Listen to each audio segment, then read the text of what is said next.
That's all for this week's Financial News Roundup. Stay tuned for more updates on the dynamic world of international finance. Everyone, and thank you for choosing Weekly Financial News Roundup. Every day, our goal is to provide you with a thorough and knowledgeable analysis of the most relevant financial news to help you navigate the complex economic landscape. Let's begin our daily review.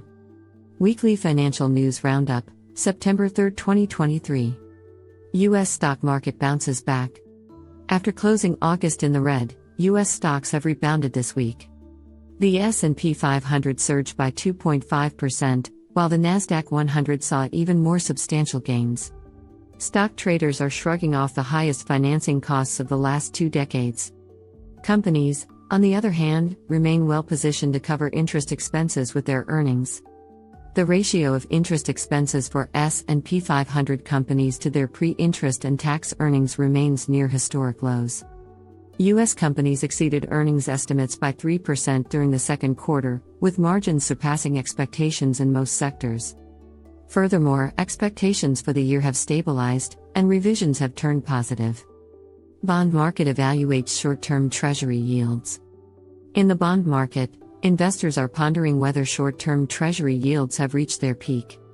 Signs of a cooling U.S. labor market have led traders to bet that the Fed has finished raising interest rates. Swap markets show a probability of less than 50% for another rate hike this year. 2-year Treasury yields saw their largest weekly decline since April, dropping by over 20 basis points. Long-term yields have edged up slightly, steepening the yield curve to S30s. The U.S. dollar ended the week with a slight gain. Energy dominates commodity sector. In the commodities sector, energy has taken the spotlight. Crude oil had its best week since March, with OPEC Plus supply cuts tightening the market. Gold has risen for the second consecutive week, surpassing $1,950. Cryptocurrencies, on the other hand, had a tough week, with Bitcoin slipping below $26,000. The global impact of China's slowdown. As the world's second-largest economy, China's slowdown has implications for the rest of the world. An analysis by the International Monetary Fund shows that when China's economic growth rate increases by 1 percentage point, global expansion is boosted by about 0.3 percentage points. Many countries, especially in Asia, view China as their largest export market. Chinese imports have declined for 9 out of the last 10 months. Africa and Asia have been hit the hardest, with the value of imports falling by over 14% in the first 7 months of this year. The decline in commodity prices, such as fossil fuels, is also affecting the value of goods shipped to China. So far, the actual volume of raw materials sent has held up well. However, if the slowdown continues, there could be repercussions for miners in Australia, South America, and other parts of the world. Companies like Nike and Caterpillar have reported a hit to their earnings due to China's slowdown. The MSCI index that tracks global companies with the highest exposure to China fell by 9.3% in August, nearly double the drop of the broader global stock index. Luxury goods companies are particularly vulnerable to potential fluctuations in Chinese demand. The recovery of Chinese tourism is taking longer than expected. Until recently, the government had banned group travel to many countries. Even after border restrictions were lifted, there is still a shortage of international flights.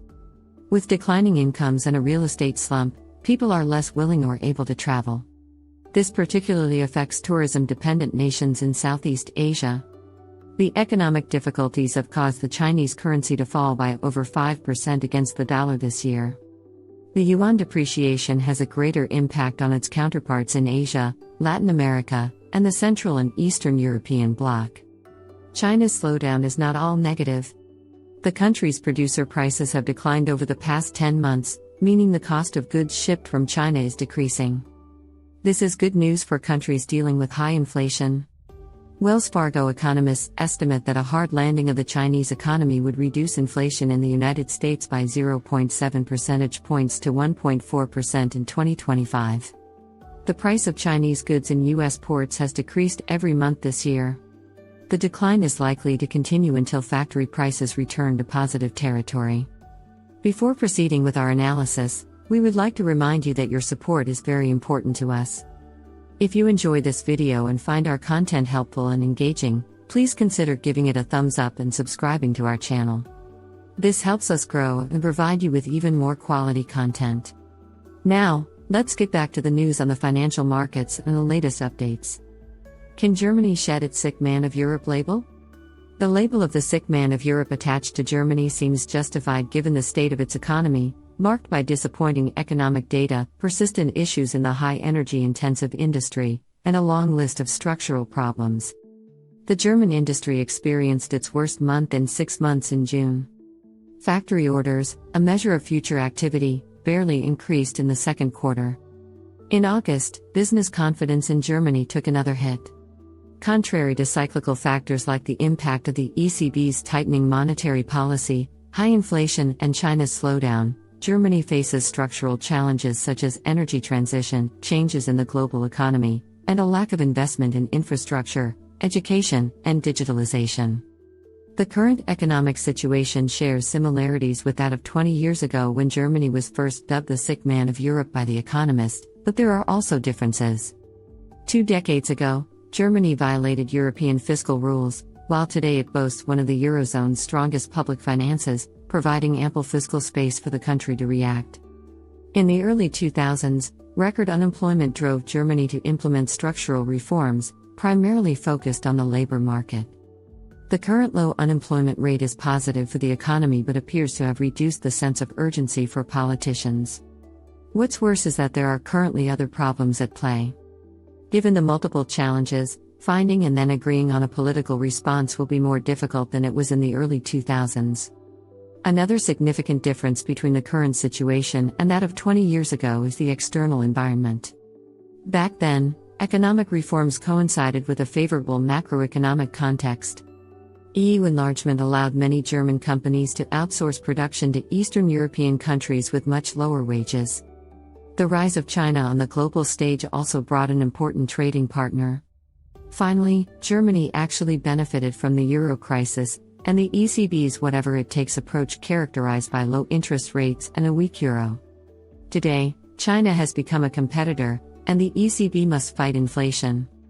Key points from the U.S. employment report. In the United States, hiring increased in August while wage growth slowed, offering a mixed picture of labor market resilience and moderation. Non-farm payrolls increased by 187,000. Downward revisions to the previous 2 months erased 110,000 from the payrolls for that period. In June alone, the figure was revised down by about 40%. The payroll increase was broad, led by gains in healthcare, leisure, hospitality, and construction. Manufacturing payrolls reached their highest level since October. The unemployment rate rose to 3.8%, the highest level since early last year. The increase largely reflects a rebound in labor force participation. More people are re-entering the workforce, which could also help alleviate wage pressures. The overall participation rate, the percentage of the population working or seeking work, increased for the first time since March to 62.8%, the highest level since February 2020. For the age group between 25 and 54, it approached a record. This year, the labor market has been the backbone of the U.S. economy. While job opportunities and wage increases have slowed in recent months, hiring and incomes remain strong enough to support consumer spending. Average hourly earnings rose by 0.2% from July, the lowest increase since early last year, and by 4.3% from the previous year. Some economists have recently questioned the accuracy of labor data due to lower response rates. The response rate for the Establishment Survey, which produces payroll and wage data, was the lowest for any August since 2006. In conclusion, we'd like to thank you for watching Weekly Financial News Roundup. If you enjoyed our insights and found the information helpful, please consider leaving a like and subscribing to our channel to stay updated with future analyses. Thank you again for your support, and we'll see you soon with more interesting news. Remember, the information in this video is purely informational and does not constitute investment advice. Always consult with a professional before making financial decisions.